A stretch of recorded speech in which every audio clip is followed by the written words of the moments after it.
So you just do this on your own. Like, this is so impressive. I got practice. So you do all your podcasting just in your office and sit there and just click? God. All right, this is awesome. So you're teaching me something. You can too. It's not that hard. Oh my God. Well, that's funny because when somebody wants to pre-record today, and I'm like, there's no way I can do that today, but maybe I will. I think the more you do it, the more you realize you have to do it on the fly, and you get more comfortable with it. It's kind of like moving out of your comfort zone, right? The more this whole frickin' adventure, I'm so far out. I wouldn't know my comfort zone if I saw it. Oh, that's awesome. Okay, so let's go ahead and get started. So Kirsten Peterson, I'm so excited that you are here today, KP. I'm really excited that you are joining us from not the US and not on where I'm at right now. So why don't you just start and give us a little bit of background and describe a little bit about your passion and what you do. Cindra, it's a pleasure to be here. And for those of you listening, Cindra and I came together as a result of me really being inspired by your work and your Mindset Summit, which gave me an idea in the middle of the pandemic. I was casting about for things to do, and seeing what you had done has sent me on my own journey. And so I am so grateful to have come across that and started a dialogue between the two of us. My passion. So I am a performance psychologist who has always been trained through sport. So I had a nice career working for big box sport organizations like the USOC and the Australian Institute of Sport more recently. So I'm located in Canberra, Australia now. And but as I kind of either matured or you just kind of get more of a sense of who you are and how you work, I was realizing that I had been doing for some part of my career work that with coaches who would say things like, I break them, you fix them. And I realized that that wasn't really who I wanted to be or in the kind of work I wanted to do. I really felt like we could be creating environments where athletes could thrive, for lack of a better word. I know we'll be talking a lot about thriving today, but really wanting now, as I've moved into my own practice,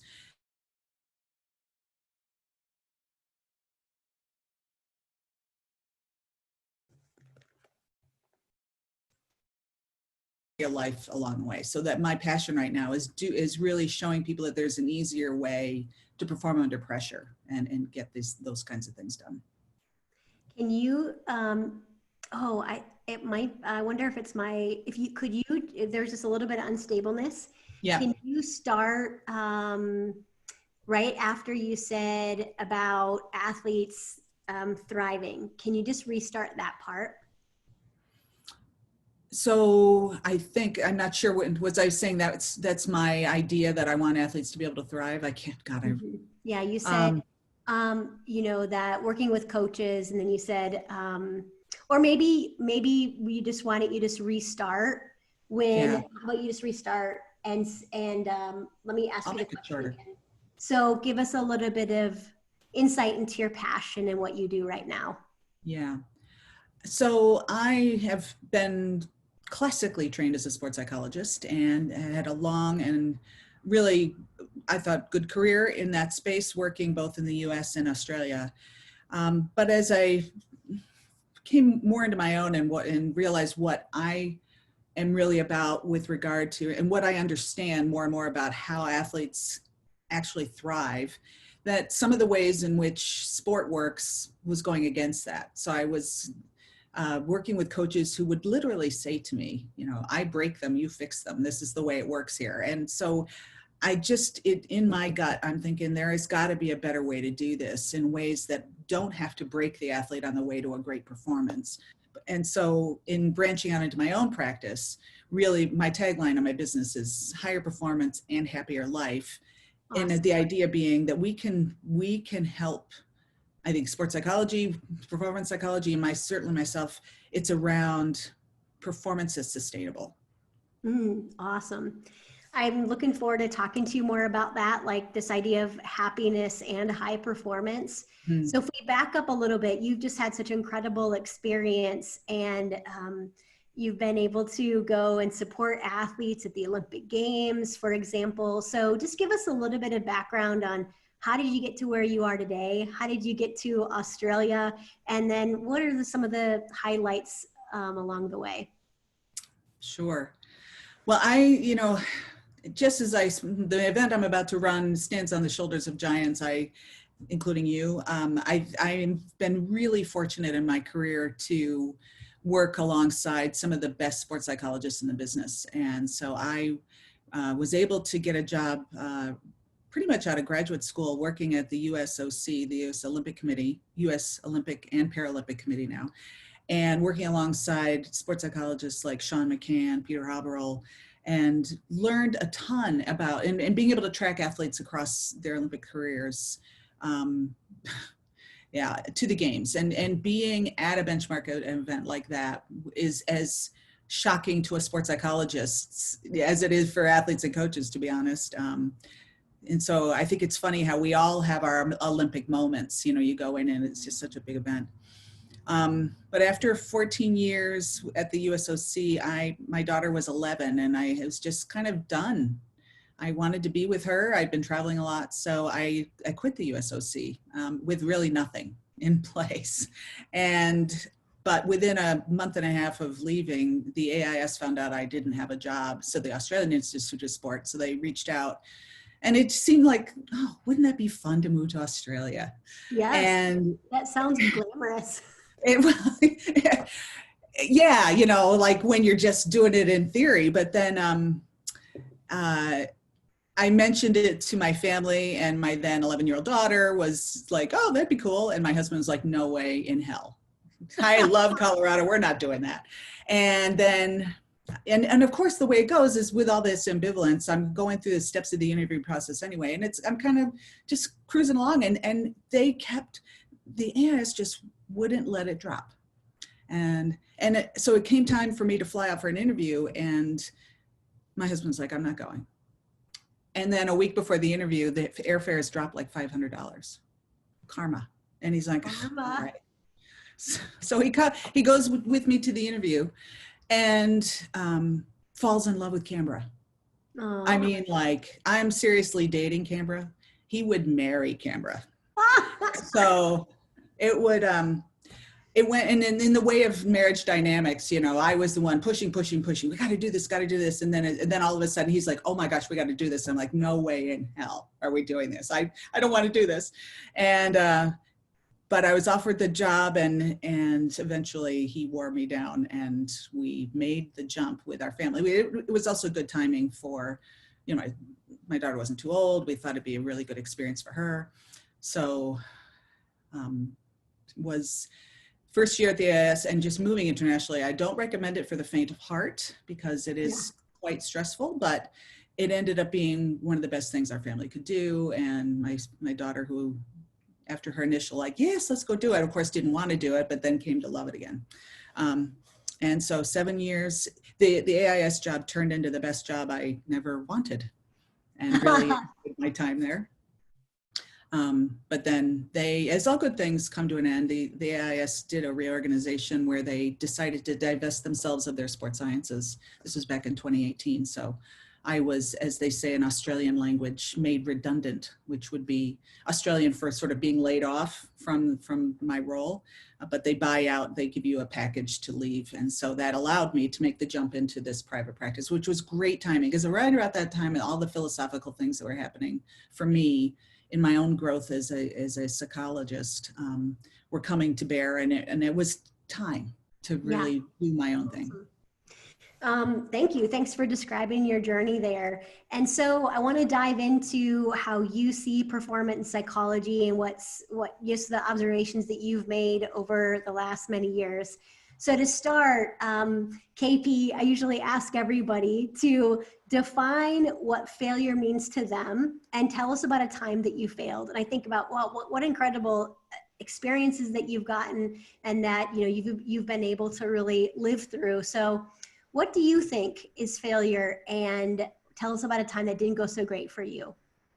You know, it's a great and loaded question because I find that in sport in particular, failure is such a bad word, and it's seen so horribly by people. Like failure is not an option, and so I do a lot of reframing of failure because I think that's the only way we learn and get better, especially if we're trying to be the best at our craft. We're always going to be pushing the edge. So failure lets you know where the edge is. So it's important and it's indispensable. You know, we learn, you know, it's a truism, but it's a truism and cheesy because it's true that we really learn the most from our failures. So a lot of this is sort of turning around and embracing failure rather than running away from it. And I find that's a big part of my work, is getting people or athletes or coaches to be in that space. How would you, in your personal opinion, help people move forward after failure and really embrace this as you just described?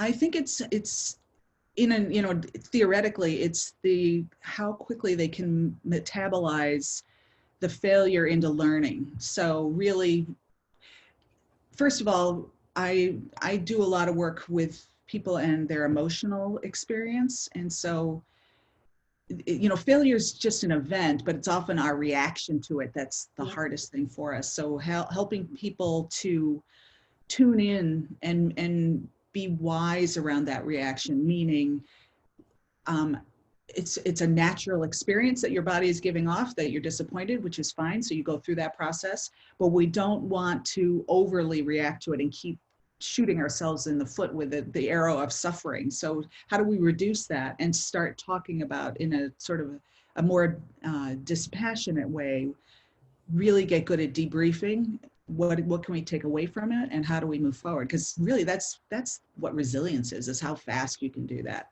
Right. So, yeah, your ability to bounce back. Really good point. So when you think about the world's best and some of the great athletes that you've been able to work with, what do you think separates them from a mental perspective?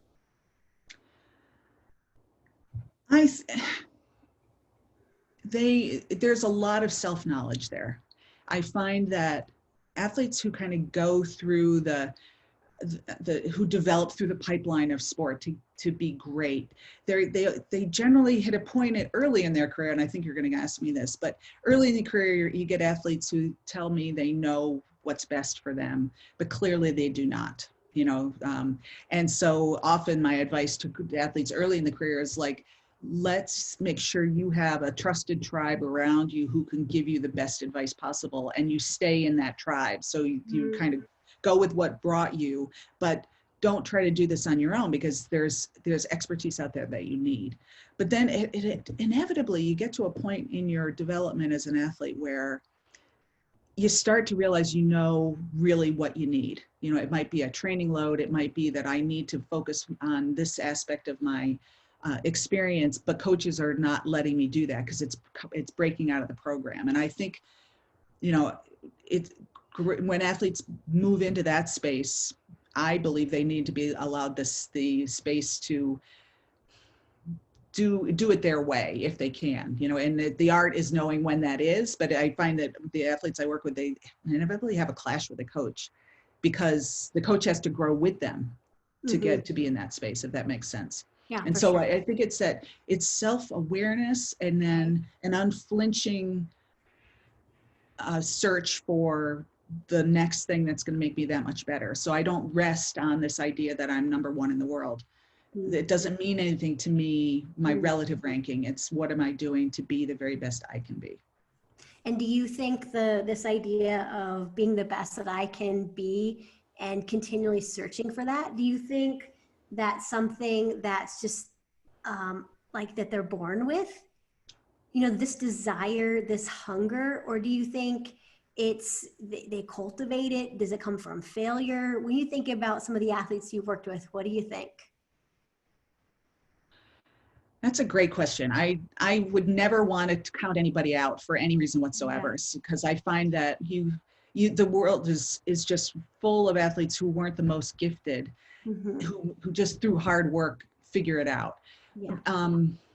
Good point. I don't want to count anyone else out either, or just Yeah, anybody in so general. I don't know that I could say some of the most inspiring athletes I know started so early, like they were wise beyond their years. And like, you know, when you get a 20 something telling me that he's decided he's going to take cold showers for the next 2 years because he wants to understand and live in his out of his comfort zone, a 20-year-old, you know, like you don't train that. But nevertheless, I think there are people, and I'm sure you know this as well as I do, who come to you for help and they're just past the peak of maybe their natural talent, but they're getting crafty and wily, and they're using their mind to its best ability. They can extend their career and become really good simply because they're wise enough to understand how to make that happen. Absolutely.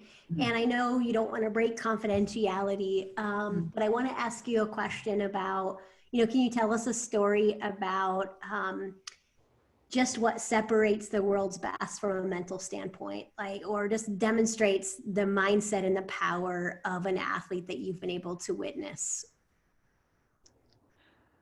Yeah, I don't know that I can say much, and a specific example other than, because I think that I worked with two athletes who both won Olympic gold medals in their sport, and they're now married to each other. And Oh, they, awesome. yeah, and in both cases, they're both really physically gifted. So but they brought a laser sharp, I'm going to think of the guy right now. He was laser sharp in his focus and it was interesting in working with him because he couldn't understand how people would give up or whine. Like it wasn't even in his mindset to understand how that would work. And so he was always looking for me to push him mentally to a new plateau. And it kept me on my game to be like thinking, okay, what is it that, and at the end of the day though, I would say for him, I think I had to counteract his strength. It almost became his kryptonite because we had to find ways to soften, because he was getting into the situation where he's overtraining, and not in a blind way, but just pushing himself. And we had to come back and really help him understand his emotional side, because he was very cognitive and very sharp, but not listening to that emotional side of him. And that became the balance that he needed to really extend his career to another quadrennium, if that makes sense. That's a great example of maybe when we can try too hard, or we are pushing and then we overtrain or we burn out. Yeah, and it's so interesting because what you see for most of his career, head and shoulders above other athletes in that ability to just have an unwavering eye for what was needed. Really good at that. But ultimately, when you got that strength, you overplay it in some way, and had to sort of balance it and come back and become more well-rounded, I guess. It wasn't the classic grinder kind of overtrainer that we know, but it was just, this not really appreciating the fact that he had an emotional side that was speaking to him, and we had to bring that out so he could communicate with himself better. Excellent. So I have a couple of statements I'd love for you to finish. So we're going to start with this one. KP, at the heart of mastering the mental game, it is important to blank. The heart of mastering the mental game.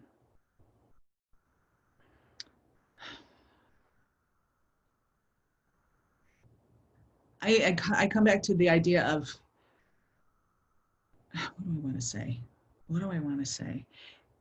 It's about the ability to be in the moment and radically accept what's on offer so you can move through that moment the best you can. I was going to say something about trust, and then I pivoted right in the middle of it. So it really is, I think, our ability to master our own mental destiny is this awareness of what's happening right here, the ability to focus on it, and the ability to quickly accept and know what you need to do with that moment to the best of your ability. Cool.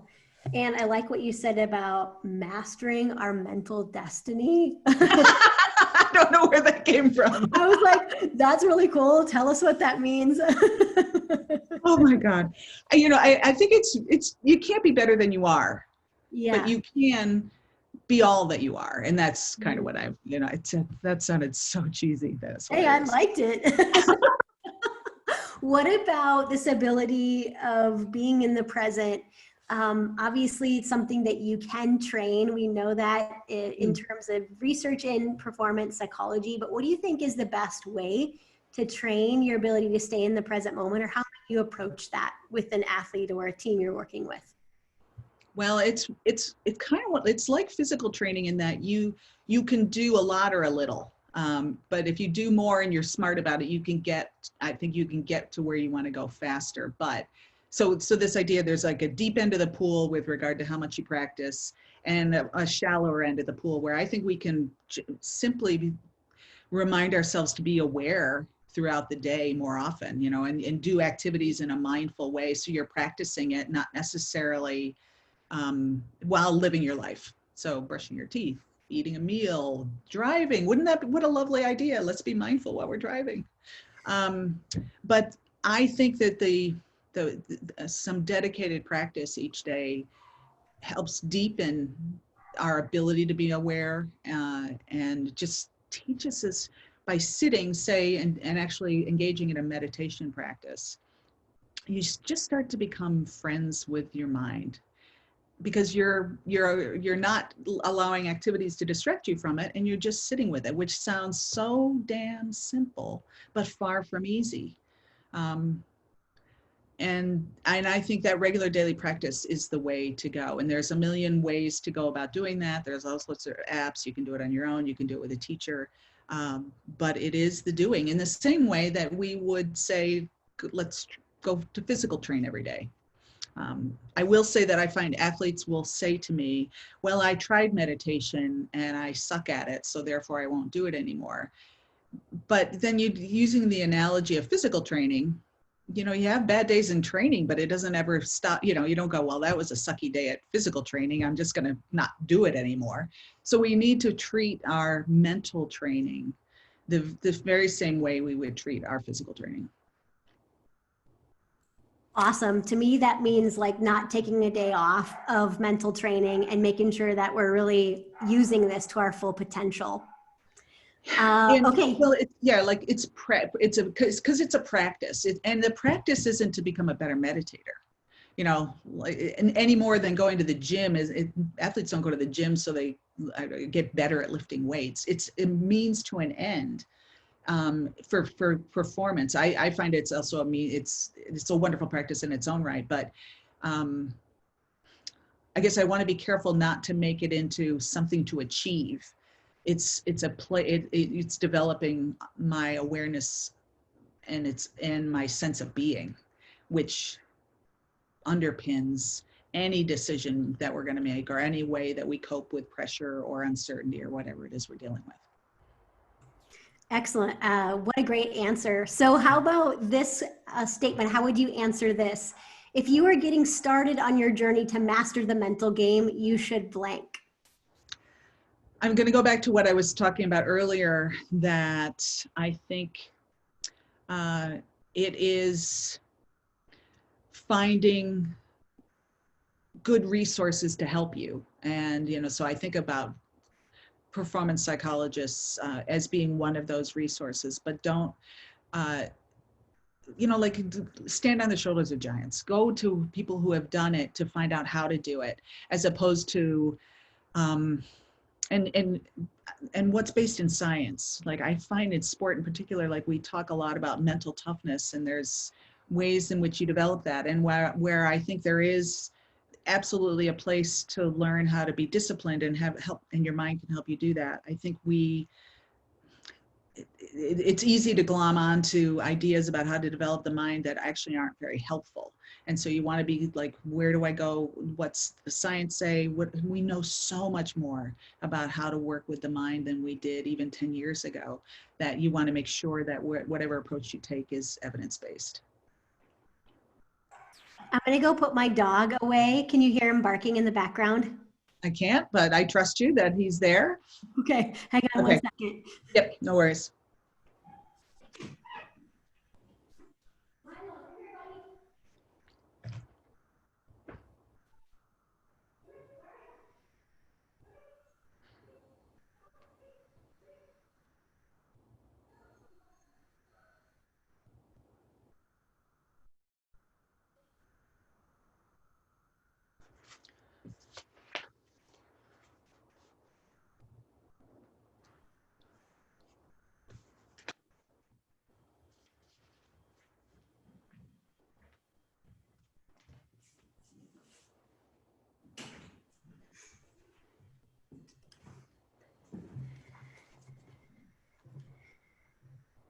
KP, what I really appreciated what you just said was this idea of like evidence-based and making sure that you're using evidence to make good decisions in terms of as a practitioner, but also as a performer.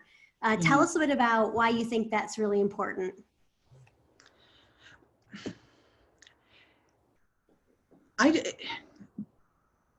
Because I think we can inadvertently go the wrong way. Like you can take a journey to decide how you want to develop your mind, but if you don't know where you're going and why you're doing it, then you might end up in a place you don't want to be in. But I think so. And I think there's a lot, unfortunately, we're just not as well regulated a field as we could be in this area of sort of mental improvement. There's all sorts of things out there. And so you just want to be careful. And so I would be looking for experts to guide you in a way that gets you, and you want to be efficient. You want to get to where you want to go as quickly as possible and learn good habits as opposed to learning bad habits that take you down a rabbit hole and make your journey to mental mastery that much longer. Excellent. So tell us a little bit about the summit that you have coming up, Thriving in Uncertainty, Insights from Elite Performance Psychologists. I'm so excited to listen to the summit and be a part of the summit. So, and I'm just impressed and grateful that you're doing this just because I think it's going to help so many people. So give us a little insight on what led you to start this summit. Well, well, it was like you seeing what you were doing came at this moment in time for me where the pandemic had hit and we're all in lockdown. And I didn't have as much business as, we all kind of lost business as well. So you're kind of thinking, how can I do good in the world right now? And as it happens, I was eligible for welfare from Australia, which they actually, and so I spent my first 2 welfare checks on an event management company. That's awesome. Make this, well, it's like, what else am I going to do? You're yourself and others by doing that. But it was like, I also realized that I think performance psychology is kind of a well-kept secret, because of the confidentiality issue. We're often unable to really speak clearly on what we do. And I know in sport, sometimes there's some misconceptions that, we hypnotize people or it's only for people who are crazy. And I think there's such we have a group of people, a profession that could do good in this time.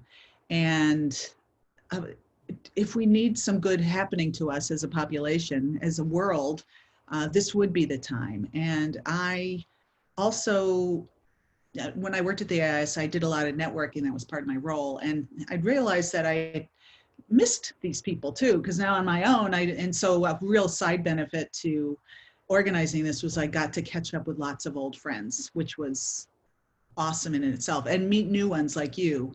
So it's for people who would be looking for tools. Okay. It's to help demystify how performance psychologists work with people and what they teach them, and maybe just different little tips. Everybody's going to have a slightly different take on it. And I think that was kind of where it landed, that I thought there's a lot of wisdom out there that we could package up in a way that might be accessible for, athletes and coaches, performers of other stripes. So we have people from music and military coming to talk a little bit on their take on things, and then just professionals across different walks of life. So it's a pretty broad I'm probably not being very commercially smart in that way, but I think, because I think there's commonalities in understanding how our minds, we can work better with our minds through uncertainty and change that really are applicable to the human race, frankly, and that we could get better at being in the moment, and managing ourselves when the world around us is so chaotic. So I want to ask you a question that I think you're going to ask me on the summit. And I think really fits a lot along this line of dealing with uncertainty and even thriving in it. And I think just this idea of that you can thrive in uncertainty is, I think, a mental shift for some people. But when you think about your mind, and you just said something about being, being human and part of the mental condition. Tell us how your mind either helps or hurts your ability to thrive during change. Yeah. So our brain is an organ. We could argue about what the mind actually is. It's our consciousness, but it's informed very much by how our brain works. And so our brain, we evolved as a species, not necessarily to be happy, but just to survive, right? So which is not good news for those of us who want to be happy.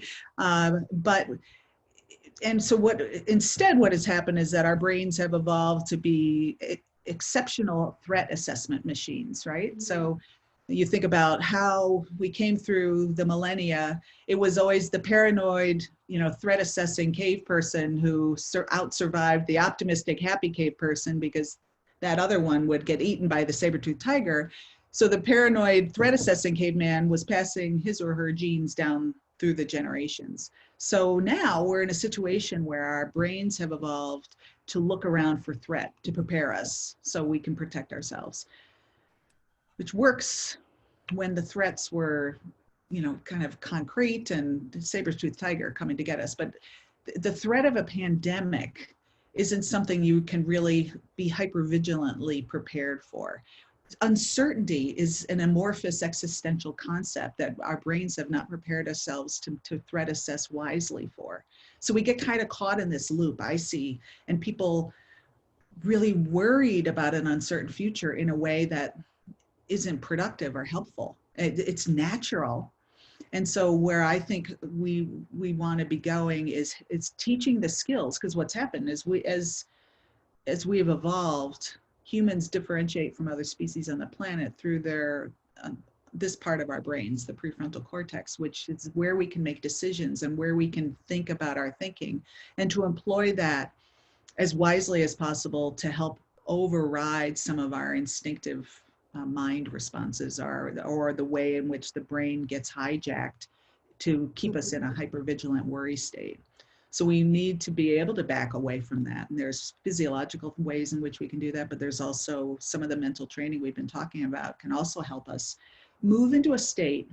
It doesn't change, it's not going to change our reality, but it changes our orientation to it in a way that frees up energy for the things that matter right now, as opposed to spending so much mental energy on worry about things that the future hasn't even been written yet, if that makes sense. Absolutely. I appreciate the way that you just described that, and exceptional threat machines. That's one thing I heard you say, is like, we are threat machines. So we're looking. Well, threat detector machines. Yeah. So like, yeah, right. You know what I mean? So we're always out there looking, you think about when we worry, it's always about the worst case scenario.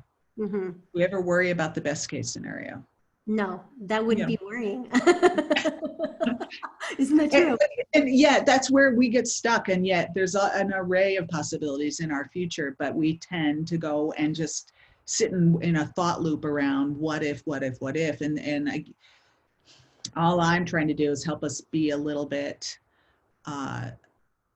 more able to sit in this moment, because while we're worrying, we're also missing out on what's happening right here. And so if I were worried and I can't even attend to what you and I are talking about, that's a double loss for me. I'm making myself miserable, and I'm missing out on whether it's an interview with you or it's an interaction with somebody I love. And I think we can do maybe it's cheeky to call it thriving, but I think we can be a lot more settled and, dare I say, happier. Yeah. Yeah. Something about the power of the present moment that I think is fascinating. There was a study done by the Mindfulness Institute, and had 3,000 subjects around the world, and they had them wear some kind of device that would ping them at random parts in the day, and people had to report what they were doing, Okay. what they were thinking about, and how they were feeling at these random moments. And what they found was, people spent almost 50% of their time not in the present moment. Wow. I know, it's crazy. And the other finding was that emotionally, they were at their happiest when they were in the present moment. So Wow. it's a really great endorsement, in my view, for this idea that we need to cultivate this ability to be in the present more often, because it literally makes us happier. Now, I think the only caveat to that was when people were fantasizing about sex. That was more fun than the present moment, apparently. Anyway, There we but go. I really like trying to, I think people kind of get it, but there is real research to back this idea that the present moment is where we want to be if we're gonna increase our chances of thriving. Yeah, excellent. So give us a sense of what strategies that you've used during this time of uncertainty and change in the world. What have you been doing to cope and to stay in the present? Well, I think like planning this summit has Mm-hmm. been like the best medicine ever. I think I had a mantra that I dreamed up, this idea of being here, being nice, and doing good. And I've blogged about this because I just find these ideas to be really compelling in this time in particular. They've really helped me. So really solidifying my own contemplative practice so that I am able to recognize when I'm more in and out. And then there's something for me around the common humanity piece, and just making sure that I'm always leading with niceness as much as I can, because we hear the stories about the pandemic bringing the best and the worst out in people, and I'd prefer to sort of edge it more toward the best, because the worst is not, there's nowhere to go there. And we appreciate that when you're under threat, we do tend to go to our worst. So how do we reduce our personal threat so we can be nicer to people? And then doing good. Yeah. Where can you do it? And recognizing that it's not selfish to feel good about that. Like I'm basking in the friendships with colleagues I've rediscovered, like, and getting positive reactions from people. I hope the event is everything that it won't be from lack of work, but it has been, I can't overstate. I vacillate between panic and euphoria about it, but had I not engaged in this thought about what can I do to do good, I would not be any of those things right now. Wow. But I And would this say, is, yeah, phenomenal. This is going to be a lot of good. So give us a sense of like the logistics of the summit. And one of the things I really like about it is there's some live parts and then some pre-recorded parts. You can listen to it and watch it live. So give us a little sense of where can we find the details and just some of the logistics for us to go check it out.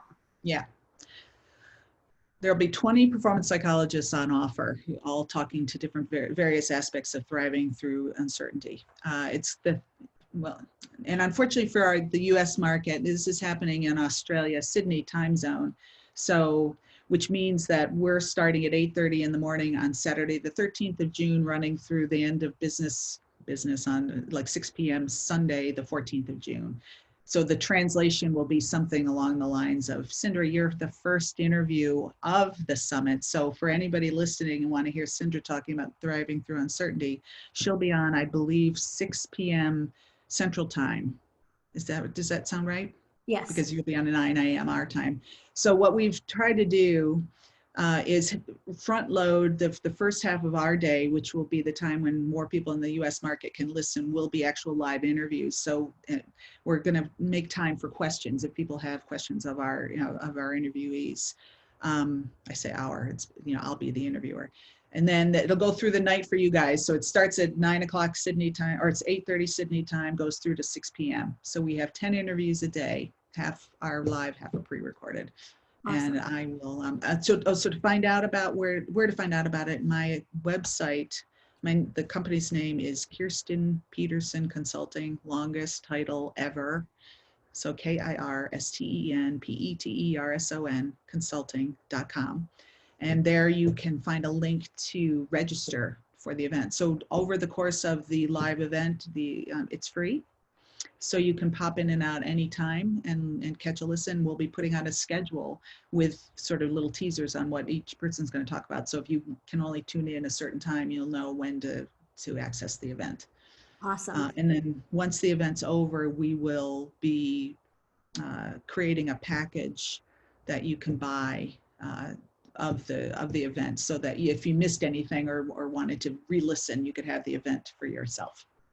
Well, what an incredible resource that you're going to provide for people, and an incredible opportunity to learn more about performance psychology from, just this wide variety of experts. So I'm giving you a virtual high five right here and telling you I'm really grateful that you're doing this. And I know everybody who's going to go check it out. I'll put it on the show notes as well for this podcast. So wherever you're listening, you can just scroll down right now and you can click on the link to Kirsten's website and go ahead and register there. It is free to register. So thank you so much for being on the podcast. It's an honor for me to have you here. I think about when you were talking about giants in the field, I'm like, Kirsten is a giant and I'm interviewing her right now, and also a humble giant. So thank you so much for bringing us. Humble giant. Humble giant. Well, when you were talking about all the people that you worked with at the USOP, the first word I thought about was, like Sean McCann and Peter Harbaugh. Like, they're just such great, humble people that are so giving and just great leaders in the field as well as you are. So here's some things I got from the podcast. So I'd love to just kind of take a few notes, and then for everybody who wasn't able to take notes, here's a few things that you can write down. I really liked our conversation about failure and the importance of reframing the failure and really learning from it. You said that failure is an event. But many times that our reaction to that can be most difficult. But I like this idea of that it's an event, it's not who we are. We talked about being in the present moment to master your mental destiny. I really like that. I'm never going to live that down. Some examples of how to go about doing that. And then this research study from the Mindfulness Institute, that 50% of the people in the study weren't actually, or 50% of the time, they weren't in the present moment. But the research shows that you're actually the happiest in the present. So I thought that was incredibly powerful. And I'm just looking forward to checking out the interviews on the summit just to continue to learn as well. So KP, what final advice do you have for people who are listening? Oh my.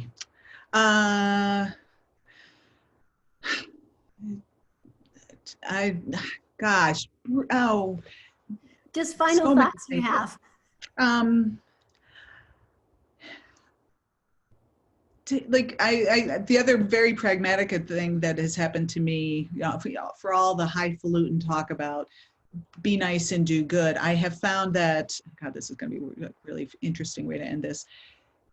Like, cleaning my house has given me such joy. Like, taking care of my own little environment. Like, if I can't do the world, I just take care of what I have, my little zone of influence. And and a Dyson stick vacuum cleaner has saved my bacon. I love my Dyson vacuum cleaner. How's that for the profound end to this podcast?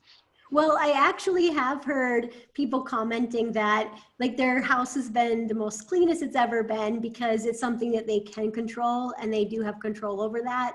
Versus when we get out in the world, it's a little bit more difficult to control. So yeah, the Dyson doesn't go that far. And I get such a sense of peace and joy from it's, so anyway, for what it's worth, there you go. Awesome. Well, you can check out Kirsten Peterson over at kirstenpetersonconsulting.com. And I know you're on Twitter. Give us your Twitter handle and any other places that we can follow you. I think my Twitter handle is kpetersonphd, I think. Awesome. Awesome. Thank you, KP. Thanks for being on the podcast today. You're welcome. Thank you so much, Cindra, and you keep doing your good work.